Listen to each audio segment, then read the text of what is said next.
Have you ever thought to yourself, I want to invest in real estate? Maybe you heard a family member or a friend or a story in a coffee shop about somebody that's invested in real estate and now they're crushing it. You've heard other success stories and you desire to have your own.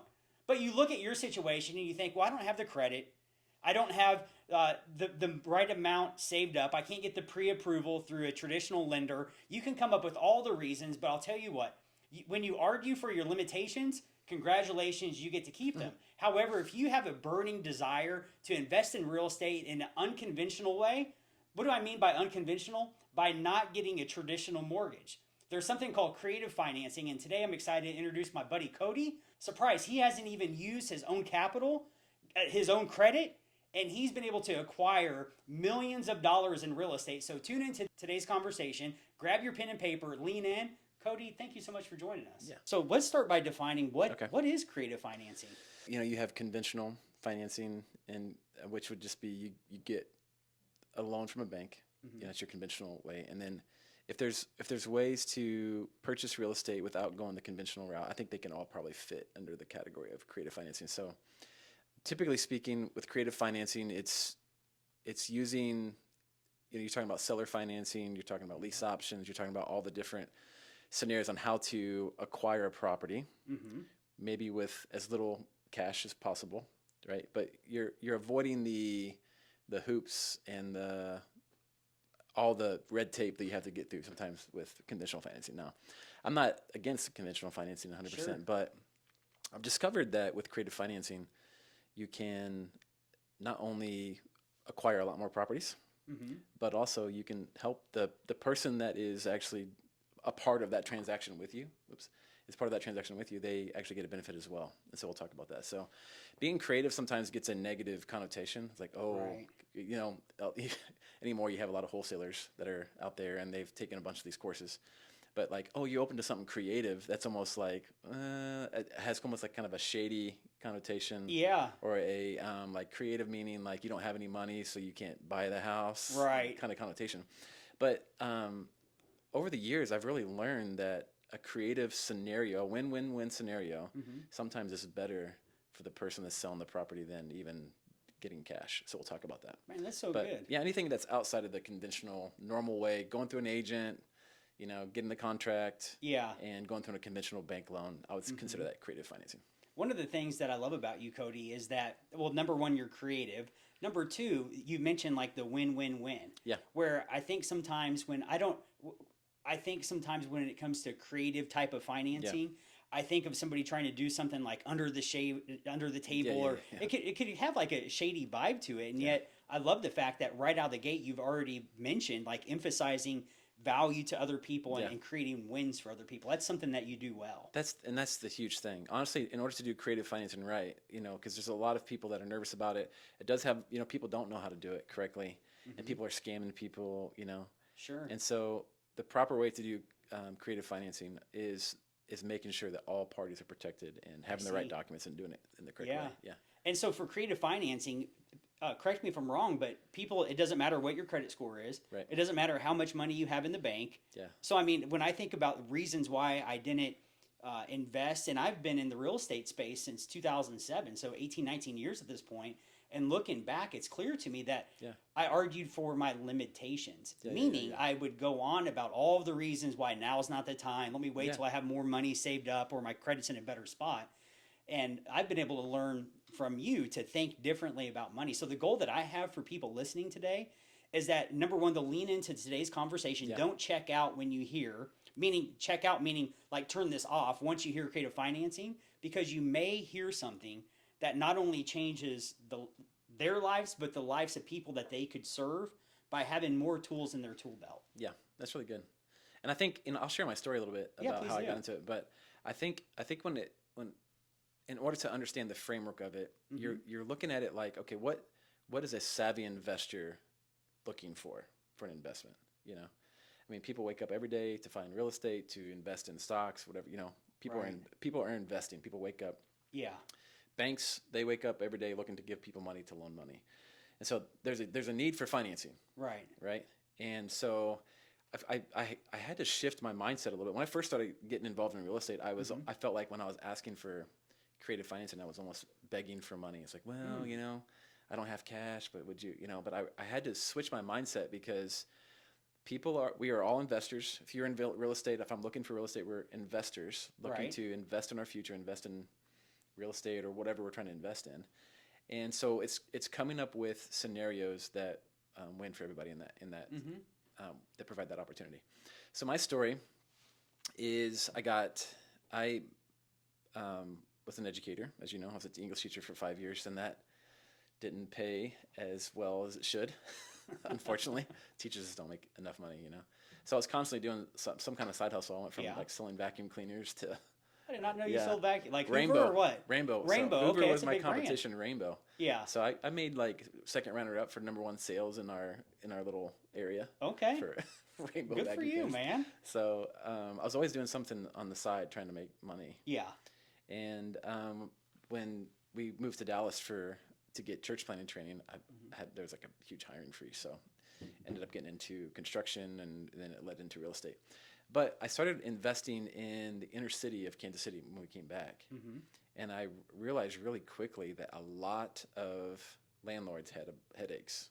Okay, so when you're talking about any type of creative financing, or you're talking about real estate acquisitions, it's a people business, not a housing business, because everybody comes with some type of issue. Sure. You know, there's some story that comes behind the house, whether maybe somebody's going through a divorce, somebody's going through probate. You know, you have a landlord who's tired and doesn't want to knock on the door every month to try to collect his rent. To, you know, everybody has their own motivations. And so what I learned quickly early on in real estate is like, okay, wait, this is not a housing business. This is a people business. And if I could really get good at the people side of the business, then it opened up a lot of opportunities for me for creative financing. Rather than going in there and being purely transactional. Yeah. You have a house, I want to buy it, I have cash, boom. Right. That's kind of the transactional, conventional way. I see. What I learned early on was I wanted to hear their story. Like, hey, why'd you buy the house? What's going on? Why are you trying to sell it? I would spend time really getting to understand their story. And I realized, and I didn't know this at the time, because later on I started taking more creative real estate courses to learn more about the document side. But everybody was like, yeah, it's a people business. And I was like, oh.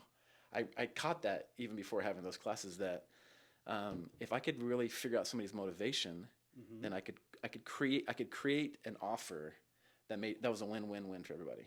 You know, I remember one of the guys that I would talk to would, you know, a lot of these guys in the inner city, they weren't motivated by cash.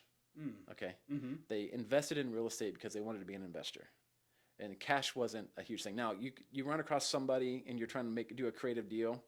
You know, wholesalers are really bad at this. Let me just say out there, wholesalers. But, you know, you're trying to negotiate a creative deal when the people need money. They need cash. That's their motivation. I see. So you can pitch the best cash, you know, seller finance deal. I'll give you 26% interest, whatever.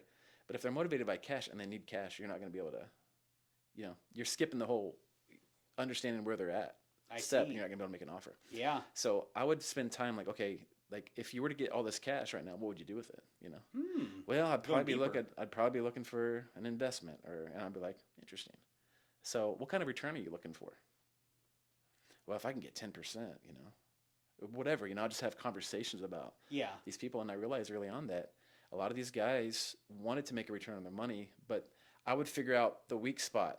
Maybe they were not a good manager, or they had a big heart, and like Miss Betsy wasn't paying for a certain amount of time, and they felt bad not collecting the rent, or you know, there's this different motivations. You found the pain point, it sounds like. Yeah. Okay. So when I was in the inner city, I learned quickly about motivation because there's a lot of motivation, a lot of different motivations from people in the inner city, especially landlords who they saw the opportunity to have real estate, to have, you know, passive income, and they didn't realize all the different challenges that could come with it. So I decided that I was going to position myself to develop the skill set around those areas, those pain points that investors had: collecting rent, handling the maintenance, doing the turnovers, trying to figure out how to mitigate my cost by doing it myself. And so that's what I did. I started negotiating seller finance deals with these investors, 30-house package, 14-house package, all these houses, and I built up to a 100-house portfolio pretty quickly in 3 years. I was gonna say, I remember we went to Grandview off of like Main Street, the old breakfast place, and I could have sworn that you were talking about this desire that you had to have rental properties, and it's like in my mind, it's been over a decade ago, and yet it's like you went from not having any or having many to Yeah. you formed one relationship that really changed everything. Yeah, yeah, yeah. And then, yeah, so being down in it too, you'd find guys that would have money to invest. Mm-hmm. And what I realized is if you can get 10 if you would offer an investor 10% at that time, 10% for 10, 15 years secured by the asset, Mm-hmm. that's a real stable investment. I mean, unless you can handle it yourself, like that's if you're just an investor and you're trying to do normal life and not be heavily involved in something, Yeah. to have a passive investment at 10% that's secured by an asset. So if I didn't perform, Mm-hmm. then they would just take the house. You know what I I'm saying? see. Yeah. And so it's a secured investment. So Right. I realized that, okay, there's a lot of power behind a secured investment. So I would, not only would I do seller finance deals, but I would find investors who had properties, but they had capital that they were trying to deploy. I see. I'd be like, hey, like I have these houses I'm trying to purchase, and they were bite-sized investments, 30 to 50,000. Okay. And so they would loan me the money. We would give them, all the proper documentation. We'd make sure that they're protected. So if something were to happen to me, then they would, have an asset that they could sell. Okay. Yeah. So you went in really as a student you had Yeah. some questions, you came from curiosity Yeah. to figure out what were the challenges for people that had the property. Yeah. And you learned that it was their driving motivation was not necessarily the financial side of things. Right. Which is interesting because a lot of times I've seen it where I saw an article today where it was, how many? It was a crazy, not 14,000, but an incredible amount of real estate has been bought up in Kansas City Oh man. over the past several years by out of town investors. So I love what you're sharing because a lot of times, even when I think about investors, I think about people that are focused on, hey, just I don't care if the stories, just tell me the return on investment, tell me the cap rate. I'll make a decision based on the spreadsheet. Yeah. It sounds like you led with your heart and you came from curiosity to be a problem solver and create win-wins. And that is the essence of creative financing, is knowing enough about real estate. And this is where, in the real estate world, even like agents and stuff, this is the stuff that I wish they would teach, as part of the, because I if they were to teach some of these things, people would have a better understanding of how to handle those kind of transactions with their clients. Sure. Because a lot of agents just kind of turn those down because it's not conventional. They don't want to deal with it. But Right. there really are scenarios that can really win even for the agent. There could be scenarios that can win for that. Man, that's a And big it's deal. about being that, like you said, it's about being that problem solver. Mm-hmm. Assessing the situation. Okay, here's your problem. Here's your pain points. How can I create a scenario rather than just giving you cash that can pull you out of that and actually win? I see. Yeah. So what are some of the things that you did tactically to uncover the layers to get to the motivation factor? I think it was just showing interest in people. I think that came naturally to me as a pastor and as a minister. I would just ask them questions like, "Hey, what happened? Like, what's going on?" Just have a conversation, ask them questions about how'd you get in real estate. Just get to know them and their story and why they're in real estate. What about this house? What's been the problems with you, and just asking questions. Yeah. And then from that you can see the problems that they're having and then their motivation. I see. Yeah. So what's your best success story? Let me think, man. So I Fun one. a couple. Well, one, I negotiated a 14-house package that allowed Amy to quit her job as a nurse. So when we were trying to figure out what to do because we were having difficulty having babies, and so we were like, well, why don't you just quit and we'll do things that people with kids can't do, like we'll travel and just do things. And so she quit her job Wow. after I negotiated a 14-house package that replaced her income, Man. which is pretty interesting. Boy, that's worth repeating right there. So Yeah. if you're out there, I was just talking to early morning Bible study group Saturday morning, and I was getting fired up because we were talking about hard work. And without going down that bunny trail, I went Robert Kiyosaki, Rich Dad Poor Dad, 4 quadrants. Yes. And so, like, if you're an employee out there, or let's slide the employee to the side for a second. Forget that. If you're out there and maybe you're experiencing life change, a lot of times, especially for us guys, it's like we're getting married, we're starting to have kids, and maybe we're at a spot where financially we're starting to have a whole new world with getting married, having kids, all the things, to where maybe what you've been doing is no longer working. Yeah. And so what I hear you saying, you're offering a solution, which I love. So just know that if you're out there and you have a desire to provide for your family in a whole new way, and maybe your current role isn't working, lean into what Cody's sharing Yeah. because he may give you the keys on how to move forward. And we can go from stuck, upset at our employer to realizing that we're in the driving seat of our life. It's huge. And there's an abundance of opportunity all around us. Yeah, that's a great point. Man, so now was this prior to your daughter being born? Yeah. Okay, so your wife, Amy, decided that you guys decided that it's time for her. And she was working full time, right? Yeah, she was as an RN. And so I see, she as a came, nurse. she like, hey, Anna said, why don't you come just work with me? Uh-huh. And so she did. And so the 14 house package, there's a guy from Australia. I talked with him. He had a partner that in America that took a bunch of money and didn't do the rehab. So he had all these really nice properties. Mm-hmm. Well, half of them were vacant and some needed quite a bit of work, but decent properties. Mm-hmm. Right in the fishing hole that I was looking for. But he was way upside down in the value. His asking price for them was like 110% of the value. Okay. He's like, man, this is the money I need on these properties. So that was his pain point is I've invested all this money. I want to get my money back. Plus it'd be nice to make some interest. Okay. I see. So after I did all the calculations, I told him that, I can give you your asking price. Like if I were to give you cash, like a cash offer, here's where I'd need to be. Mm-hmm. But if you finance them, I'll give you your asking price. But for 10 years, but there can't be any interest, just principal. So all your interest has to be built into the deal. I see. And so he would basically break even and maybe make a little bit. Okay. But it's either that or half of them are vacant. There's all kinds of issues with the property. So I was like, okay, I think I can come in there and fix them up myself and get them rented and work with it. But because only half were rented, I said, also, I need 3 months of no payments so I could take the rent income and use some of those dollars to help me get the other stuff stabilized. And he agreed to it. Wow. And so I went to work. I mean, I had half these houses vacant, so it was a big project. But I had the skill set. At that time, I knew how to do the maintenance. I knew how to do the remodeling. I had a pretty good, strong network of tenant connections. So I just went to work, got them all performing. And then one after one, I sold them off. And he made his money back. I made some money, made some rent income. It ended up being a win-win-win. Wow. So 14 houses. Man. So that was a one where we sat down, we discovered his pain points. He didn't want to deal with the houses anymore. He wanted to get out of his partnership. Okay. So there's a way we could do that by him deeding them over to a different LLC and working this whole scenario out. So it took us some time, but we worked through helping him out. I had to be even like a power of attorney for him to sign documents for him because he's in Australia. Oh. So somebody that's willing to help him navigate the whole process that has some skill set. And I had to lean into some of these guys that I went to their courses, or I just knew a couple guys that knew some creative financing. I was like, hey, help me orchestrate this. And so I leaned into that, and we worked out a deal that was great. So what a beautiful story. As you're about to sip that cup of coffee, think about this. Here's a question. So what would you say to a listener out there that is experiencing, I think about my own life, it's pretty easy for me just to get frustrated. Yeah. Especially if I'm in an employee role, meaning I'm trading my time for money. Yeah. It's easy to get frustrated when things start to happen. Yeah.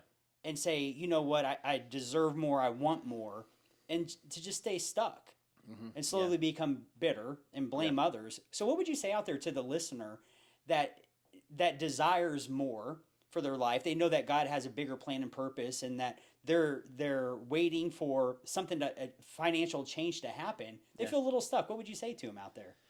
Well, I mean, I would say either they need to double down on a skill set that they have, and try to leverage that to try to make another side hustle income, possibly.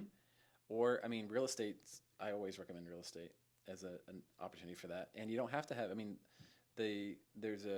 people say we have to have all this money to invest in real estate, when if you just are creative and you get out there and talk to a bunch of people that have houses for sale, then, I mean, there's deals being made, And it's, I mean, so if that person that's listening to this, like, okay, how do I get started specifically in the real estate side? I would say start learning the different documents that you need, and we can talk about this kind of documents. But what I learned is be really good about just meeting with people, discovering motivations, know all the instruments that you need to use to execute the deal, the contracts, the different types of arrangements that you have to use, you know all your documents.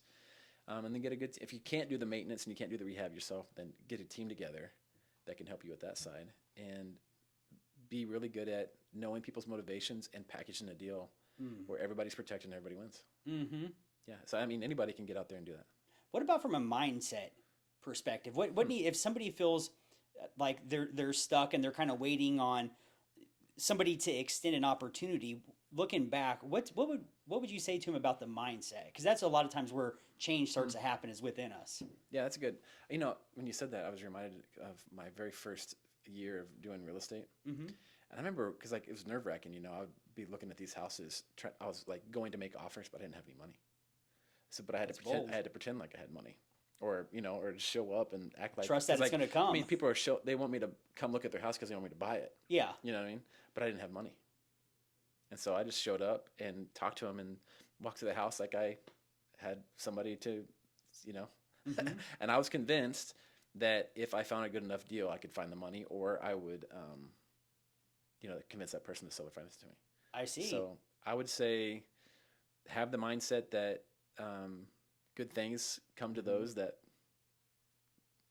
push their way through, and you know, I would say sometimes that, you know, it's good to be wise and to be patient and to do these things, but I mean, really, action is what we have to do. That's think, bold. It's just going out there, and I just looked at as many houses as I could every week and tried to make creative financing offers. Or if I got a deal that was good enough, I discovered that there are investors that wake up every day looking to invest in real estate like that. So the principle could be that you focused on finding the opportunities, and you trust that if you found an opportunity worth pursuing, you trust that God would provide the resources in order to create that win-win-win. Yeah. 100%.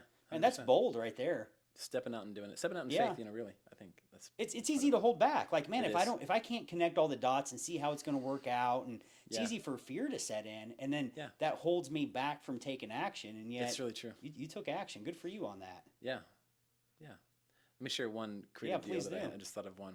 So here's an example of a extreme creative deal. Okay. Because I did 3 different things within one transaction, and this is where a win-win-win-win-win can make you really good money if you know how to see everybody's needs and everybody's motivation within one particular deal.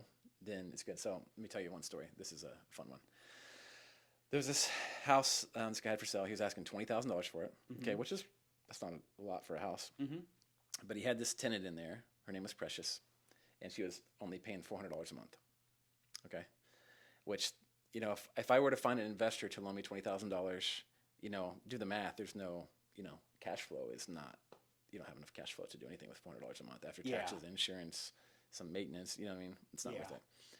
And so I was talking to the guy, and he was an older gentleman, and I just talking to him I could tell that he was ready to retire. He would come down to this house and do the maintenance himself. He was just kind of wanting to be done. But I realized that I picked up that he didn't want to kick out Precious, and he felt bad raising the rent on her. So there's his motivation. He has this house that he wants to sell. Yeah. It's outdated.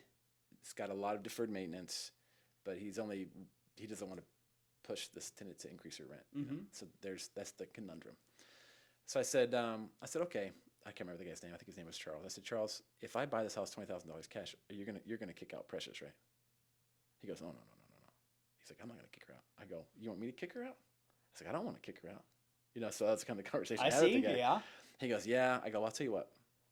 I said, you know, I did the math, and for those that don't, one of the things you need to get as a tool is that the financial calculator, the mortgage calculator. Did I ever show that to you? Is that the compound interest one? Well, no, it's just the 10B2. Okay. It's a $6 app on there. So if you type in financial calculator, it's a 10 with a B and then 2 I's. Okay. But that's how I negotiate, and maybe that's a whole nother thing we can show you guys how to use that calculator, because using the financial calculator is how I negotiate all my creative financing deals, because it helps me solve for X. Anyway, I'll talk about that. But anyway, so I did my math with my financial calculator. Okay. And I realized, okay, I can pay this guy $200 a month and still maybe cash flow, because the taxes and insurance are really cheap in the inner city.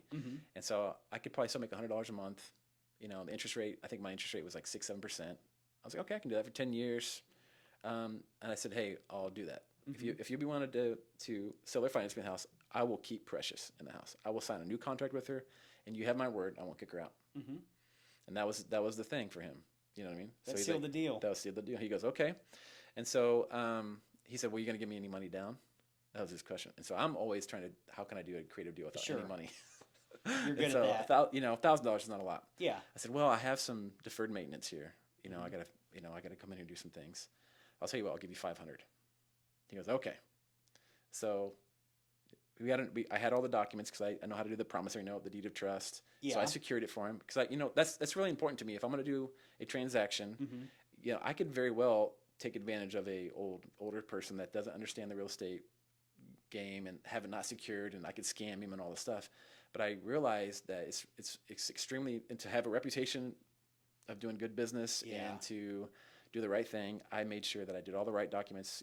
I even talked to attorneys, how to secure it to make sure that everybody's protected in the whole transaction. So he had a deed of trust. We recorded it for him. We pulled a title report, make sure that he didn't have any liens on the house. So I did my due diligence. Yeah. Did my due diligence. But okay, so did the deal. Gave him $500. I started making payments to him. So I was like, okay, well, I'll just let that ride out for however long Precious decides to stay. Precious calls me the next month. Mr. Cody, I'm gonna have to move out. I'm like, Precious. So I'm thinking, what? That's good news. Yeah, you guys just signed a new lease, right? Yeah. Okay. And I was like, okay, why? She goes, well, I have some family stuff I got to tend to, and I just need to move. I'm like, okay. So wow, that was a win because I'm like, I can get back in there. Sure. So I go in there and I'm like, so after she gets all of her stuff out, man. Yeah. Oh my God. I'm like, this house needs a lot of work. So here's what I decided to do. I decided to do a rent to own. Okay. So I advertised it. I was pretty well connected in the Hispanic community at the time. Yeah. And this painting guy, he's a painting contractor. He was looking for some seller financing on the house. And so I said, how about this? I'll sell it to you for $60,000. You give me $10,000 down. And I wrote up a lease option paperwork, which I have all those documents. So he had a lease with me with an option to purchase locked in at $60,000. And he gave me $10,000 down. So now I'm 95 to the good, 9,500 to the good, because I've only put $500 into the deal, right? For $20,000. Right. And so then I sold it to him for $60,000. On a 20 lease to option. 60. That's a good math. And I had it, and my cash flow was a ton better. And guess what? I didn't have to do any work on the house because he took it as is. Wow. Because he's a contractor, he could fix it up himself. I drove by by the way, this has been 6 years. I drove by the other day. Yeah. Outside of the house, like they've done a fantastic job. But anyway, so I do that, $60,000. Okay. And so then he starts making me a monthly payment. And I was talking to another guy. He's a note buyer. Okay. A guy that likes to buy lease option paperwork at a discount. He likes a 20% discount. So I said, hey, I have this house. I just did a rent to own with it. Family put down $10,000, $60,000. I'll sell it to you for $40,000. He goes, all right. So I sold that paperwork to him for $40,000, paid off my guy that, he wanted $20,000 for the house. I gave him his $19,000 or whatever I owed him left on the note. Yeah. I ended up making, about $27,000 in that transaction, and I only had to invest $500. Man. And that's all because I knew how to negotiate a deal that was okay for me, $100 in cash flow, but I had an asset. Sure. He won. Precious was still winning because she got to stay in the house. I didn't have to kick her out. She ended up moving out, and then I found a family that could get a bank loan, so I do a lease option with them. And then I found a note buyer who bought it from me, which gave me my cash, which that's what I was needed. And then he converted it to a note and a mortgage for this family to make sure that they were protected. So I made sure along the whole transaction that the investor was covered, Precious was covered. I was making some money. Yeah. The family that came in, they were covered with the right paperwork. The note buyer, he was covered. So everybody won. Everybody got what they were looking for. Yeah. And I walked away with $27,000. Wow. And You I talk got what I about wanted. stacking the wins. Yeah. Man. So that was a really good scenario of knowing how to look at all the different. So, okay, like you have all these different scenarios of problems and knowing what instruments, real estate instruments, lease options, triple net leases, all the different creative options that you can do to come in and solve the problem where you can gain control of an asset and make money on it. So this is not about, sometimes you don't necessarily have to own it, you just have to control it to make money. And so that was a fun one. Say more about that. Sometimes you don't have to own it to control it. Okay, so I negotiated a deal with a guy in the gym, in the spa. Nice. It's kind of funny. But he had some money to deploy. Okay. And but he wanted to own the asset. Okay. But so I was figuring out what he was wanting. Yeah. He wanted to claim depreciation. He liked having the asset in his name, Okay. but he didn't want to deal with it. And he just didn't want to pay me to manage it because he didn't think I would have enough skin in the game to take good care of it. So we did a triple net lease, like a commercial lease for 10 houses where he leased them to me. It was a lease agreement. Mm-hmm. And then I subleased them out. And I made the difference. Define a triple net. So it lease. just means that, like in a commercial lease, usually you have to pay for taxes, insurance, and maintenance. Mm-hmm. But so it's a commercial lease where they lease it to me, and then that allows me to sublease it out. So let's say you go to a commercial building and you rent a commercial building, Mm-hmm. but then you sublease all the spaces. Or you know how you're talking about maybe doing more studio stuff. Right. You can do you could rent a space and then rent out your studio to other people or however you want to do it. Sublease Yeah. Yep. So I was subleasing to tenants. Okay. He leased me the house, so we had an agreement, and it was just called a triple net lease. Yeah. And then I would have a lease with that lease allowed me to sublease out. I to see what you're other saying. tenants. So he maintained ownership as he wanted, Yep. and then that gave you access. Yeah. Now Okay. I was responsible. Now I think he ended up paying for taxes, but I paid for insurance, Okay. maintenance. So he just wanted to have a return, kind of like a seller. So it's kind of like a seller finance deal. Okay. Only I don't get the control that I would like. Honestly, it's better for I always recommend people if they're getting in real estate, Mm-hmm. if you can the more control you have, the better. Yeah. Because if you have the title, you have more control. Like that guy Sure. could sell those properties at any time. I didn't have the title. Right. But it worked out. I could make cash flow over some time. Mm-hmm. And so I made the difference. And so it's more of a controlling the property, not owning the property. Yeah. If that makes sense. Yeah. Your heart's coming across, Cody, where it's clear to me you deeply care for people. And so one of the things that I love that, there's a whole community of people that are some of the most generous Jesus followers I know that are in the business space. Yeah. And it drives me nuts that sometimes on TV shows like businessmen and women are the villains, and that's just simply not true. Yeah. Because Yeah, if you sure, want to sure. take advantage of people, you could do that, and yet that's clearly not what you're looking to do. You're looking Yeah. to solve problems and to help people ultimately get what they want. Yeah. And for you to get what you want. So it's not Yeah. like you're leaving yourself out because you're a businessman. You're helping everybody win. I think that's Yeah. a beautiful thing. And I think that's how business should be, really. Yeah, I would if you agree. can come up with, when you're adding, in any market space, when you're adding value to people, that's how you make money. Man, that's so good. And so if you can add value to all the different scenarios in real estate, Yeah. then you win. I think about it's like problem solving. Yeah. Really what it is. Yeah, it Figuring really out is. what people want and then helping them get it. Yeah. We had one too, here's another example of solving problems for people. We had one gentleman he ended up selling his house to us. We made him a lower offer than other people, Mm-hmm. but he had a probate issue where his mother had passed. Okay. And he's like, what do I do? How do I handle this? He didn't have an attorney. And so we found a really good attorney for him and walked him through the whole process of probate because the bank account was locked, all this stuff. And he's just like, Man. and so I said, hey, listen, we can make you a cash offer on this property because Mhm. he was motivated by cash, but he had a headache with probate. Yeah. And so I said, hey, listen, we can offer you this, but we'll come in and walk you through the whole process. We'll get the attorney. We'll even pay the attorney for you Mm-hmm. to handle the probate process and get him all the way through it. Mm-hmm. And most of the other guys would have, how do you handle that? How do you do that? And so Sure. we stepped in solving a problem, which allowed us to then acquire the property for $75,000 or whatever it was. We sold it as is for like 120 later Okay. on to, now the market shifted dramatically right after COVID. But Yeah. anyway, it's just another scenario of finding their motivation and Mhm. helping solve a problem for people and adding value to people. Yeah. And then you win, man. We So added good. value to him by being like, hey, you need help in this. He's Mhm. like, I don't have any clue on legal stuff. I don't have time for it.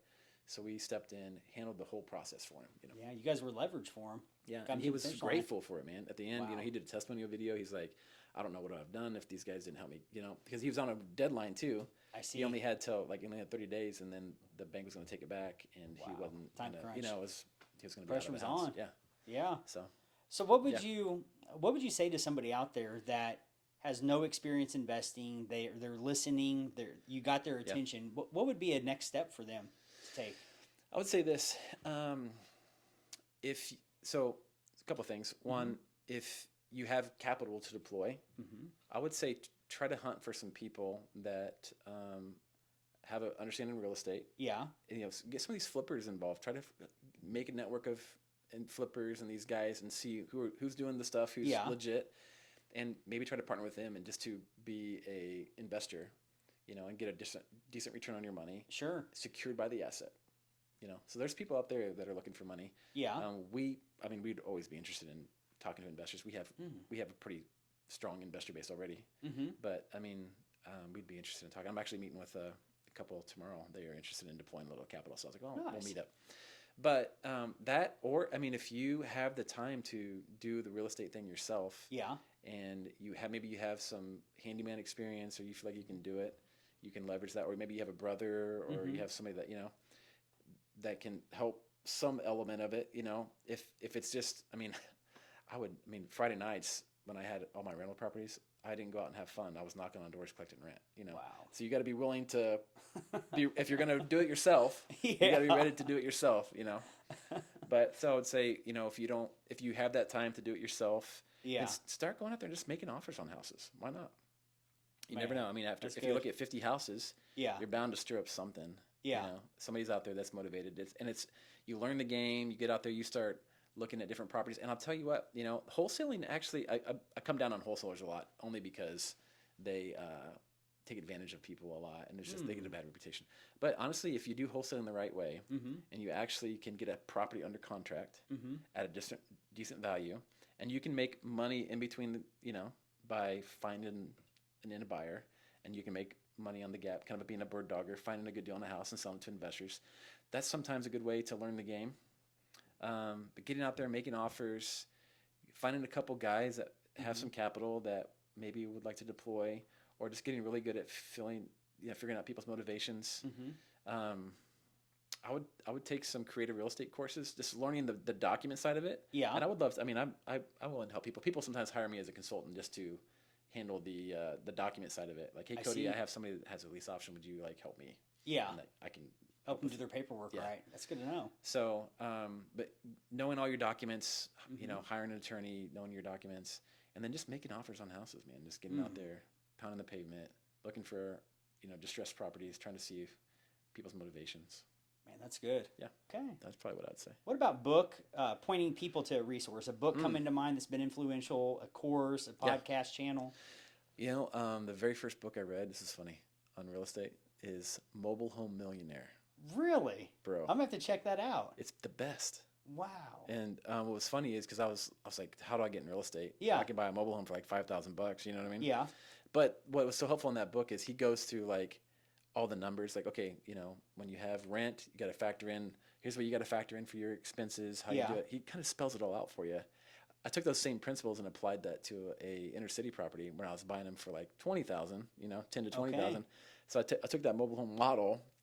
And applied it to that. So Mobile Home Millionaire. It was my very first book, and it opened up all the possibilities of how to. I see. And he talks about some creative financing in there. Okay. If you want to go to a Jedi course, he's not too expensive, and they always have these guys, the masters of real estate. You want to don't go to these $30,000 wholesale courses. Okay. That's all this hype, and we'll teach you how to do this, and you can become part of my Discord and community. Yeah. Go to the old school guys. Like who? Like Pete Fortunato. Okay. These Jedis who have thousands of transactions, and and they don't charge. He charges a couple $100 for the weekend. Yeah. You know what I mean? They teach you how to use a calculator. You sit down with these old guys, and you're in a room with all these old school investors who actually know how to do real estate, and they're asking good questions. They usually have like a tax attorney there. And, okay. But the masters of real estate, what's his name? Gary, I think's his name. No, Johnson. Gary Johnson. Yeah, okay. Gary Johnson, Pete Fortunato, all those guys out there. They, if you go to the masters of real estate, you look up them online. You can find Gary Johnson, or you can find Pete Fortunato. Okay. Now, be prepared, because Pete Fortunato will he's like creative real estate times 100. Like, the guy will teach you how to walk a mortgage. He'll teach you how to. It's just like crazy. Whole nother level. Yeah, not basic. It sounds no. Okay, got you it. go in there. Like, when I first went to his course, I was like, I don't even know what this guy's talking about. Whoa. Because Yeah. I was very new at it. Sure. But seeing how he can take a one property, or even he talks about options. Like, if somebody has a property, give them $5,000 for an option to purchase it 20 years later. and later on, like he exercises his option and gets that property for $5,000 or whatever. Wow. You know what I mean? Because Yeah. somebody needed $5,000 at the time, and so he's like, "Well, I'll give you $5,000, but give me an option to purchase your house later." That's pretty creative. So anyway, he has Yeah. all kinds of scenarios like that Okay. on how to do creative real estate. Yeah. But he would be the guy I would go to. Gary Johnson, Pete Fortunato. Okay. Yeah. Earlier you mentioned that you do consulting. Yeah. Like if somebody needs help with the paperwork, Yeah, doing yeah. everything in a legal manner. Yeah. How do people find you? I mean, I guess they can reach out to you through your channel, or I'm not sure the best way to find me for I'll that drop a link specifically. for you, man. Because I don't really advertise that much. Yeah. I mean, my email is Cody Persell at HouseGuys Okay, I'll USA. share your email address. Just email me or Okay. reach out to Chris, and Chris, you can connect. Yeah, I'm about to check out that book on the mobile home millionaire. Yeah, I you just should saw on check that out. Facebook. One of the things that's been helpful for me is to get surrounded by people doing it. Yeah. I joined it's actually the Overland Park Keller Williams office. I've been a part of the group where it's wealth building. And man, just getting around people doing Airbnbs and Yeah. things I never even heard of before until they exposed me to it. Just getting around people doing the thing, it's like, man, there's a level of energy around that that is contagious. And to hear of people doing it in the stories and just learning more about it, it has been a game changer looking back. Yeah, for it's me. huge. I saw on one of the Facebook groups, I'm going to circle back to it because a guy named Bobby here locally posted that he has a mobile home park for sale. I think Dude, it's that's in huge. Independence for $350,000. So I'm going to have to double click on that post and maybe engage in a conversation there. If you look at a lot of those mobile home parks online, even in different states, a lot of those guys are willing to seller finance. They understand that game. I see. So, Okay. yeah. Well, I appreciate you, Cody. Thanks, man. Yeah, for sure. Yeah.